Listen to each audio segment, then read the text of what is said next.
So with that, we're going to call up Diamond Reynolds, who was in the car at the time of this egregious incident. And she had the courage to upload what was happening in real time. That is incredible. Her level of calmness, y'all. Who could have been that calm in the midst of a situation like that? That was a miracle. And had she not uploaded that information before they snatched her phone away, then we would be dealing with lies, lies, and more lies about what happened. But let's give this woman a really warm, encouraging welcome so that she knows we have her back in this community. Hi everybody, I just want to thank y'all for being here today. I appreciate all of you guys' support. I'm very, very devastated behind this. We were yesterday, he had came home from work. He picked me up after leaving his mom's house. We got pulled over allegedly for what the officer said was a broken headlight on the passenger side. As the officer pulled us all over to the side of the road, there was two officers. There was an Asian male, which was on Philando's side of the driver's side, and there was a Caucasian white man on my side. The officer asked for license and registration. As my boyfriend Philando went to reach for his identification, which he always kept in his right backside pocket, he began to let the officer know that he was concealed and carried. He was armed. As he began to get himself back comfortable from constantly being asked for identification and registration, the officer let off shots. Not one shot, not two shots, not three shots, not four shots, but 5 shots for no reason.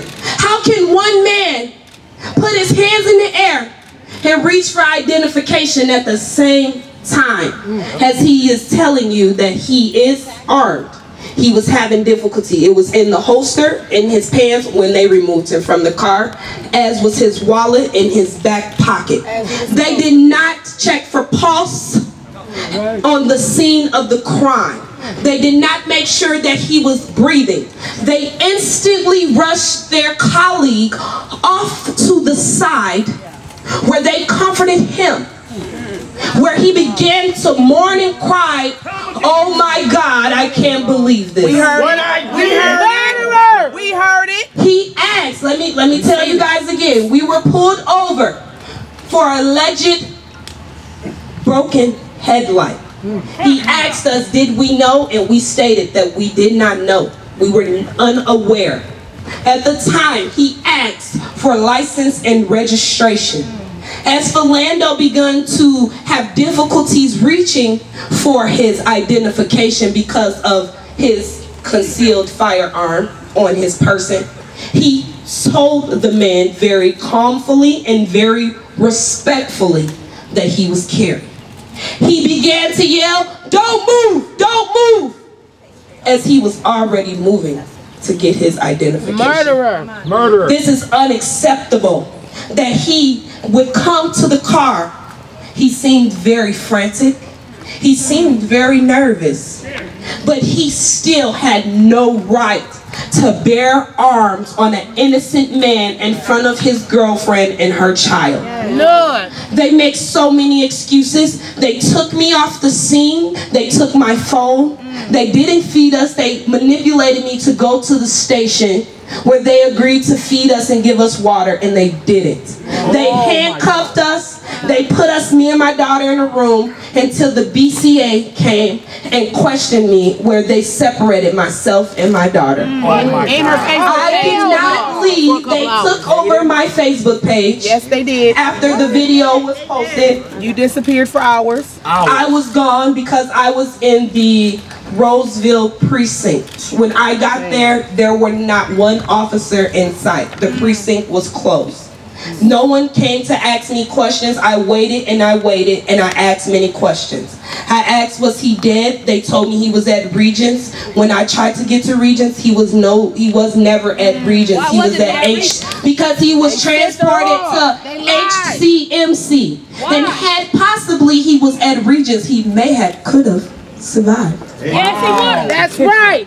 If they would have helped him, he would have survived. But the officer at hand wrongfully fired his weapon when he asked for license and registration. If it's okay for a community to be concealed with license, why is it okay for an officer to bear arm for no reason when stating out of his mouth, I have a firearm? Murderer. He volunteered that information. The officer didn't know. He didn't know that he had a firearm until he had difficulties reaching in his right pocket to get his wallet. I was treated like a criminal. I was treated like I was the one who did this. They were very, very racist towards me. They treated me like this was my fault. They tried to switch up my words in investigation. They tried to say they needed more investigation. But what more proof do you need? What more proof do you need? Your officer bear arms on an innocent man for asking for license and registration. How did the officer respond after He was crying. He was frantic and very, very nervous. We heard it. As you guys seen on the video, I was not able to get the actual shooting because I did not want that horrible act to be on social media because they already tried to remove it. I just wanted the truth. I wanted everyone across America and everyone in our city, our state where we reside to know that our people, police, who are supposed to serve and protect us, are the ones that are killing us off. That's right. Say that. It's a setup. I feel like I need justice. The officer at hand that did this should not be getting any type of pay. No pay. No pay. He definitely should be behind bars because the man was not only took from his family who loved him, he was took from the community. That's right. Many of you guys as kids probably go to the school in which he worked at. Yes. Many of you guys as kids knew this man. Yes. He was loving. He was caring. He stayed home. He went to work and he took care of his business. Didn't do nothing. So for a police officer to come about and take this man away is unreal. It's unreal and it's definitely unacceptable. And we definitely need justice and we definitely would not have peace, Governor. None at all. None. My phone away.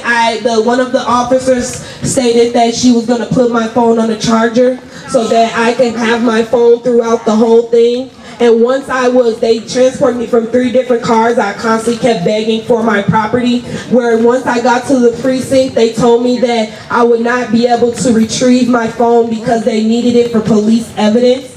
I began to tell them that live videos was not saved to my SD card because it was an iPhone. And they still took over my Facebook and tried to take the video down so that they could manipulate and tamper with evidence.